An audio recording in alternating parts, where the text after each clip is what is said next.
बिस्मिल्लाहिर्रहमानिर्रहीम अस्सलाम वालेकुम रहमतुल्लाहि व बरकातुहू। सवाल भेजने वाले भाई का नाम है मोहम्मद बदर और ताल्लुक़ है इनका रावलपिंडी से। कहते हैं कि दुखती आंख से जो पानी निकलता है वो तो नापाक होता है।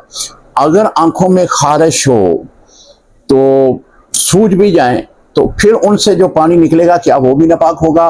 मोहतरम, दुखती आंख जो है उसमें जो पानी निकलेगा वो नापाक है। अगर वो पानी निकलता है तो आप वुजू की हालत में है तो वुजू भी टूट जाता है। तो अगर खारिश है, एलर्जी है, तो आप आंखों को मलते हैं, पानी निकलता है, तो इससे ना तो पानी नापाक है ना वुजू टूटेगा। हाँ, अगर खारिश की बिना पे कोई जख्म बन गया है और उस जख्म से पानी निकल रहा है तो ये नापाकी की सूरत बनेगा। अगर सिर्फ खारिश ही है तो ऐसी सूरत में जो भी पानी निकलेगा आंख से वो नापाक नहीं होगा। अगर दौरान सफ़र, यानी अक्सर भाई जो है मोटरसाइकिल पे सफ़र करते हैं तो आंखों में हवा टकराती है, पानी निकलना शुरू हो जाता है। इस तरह का पानी जो है वो भी पाक ही होता है।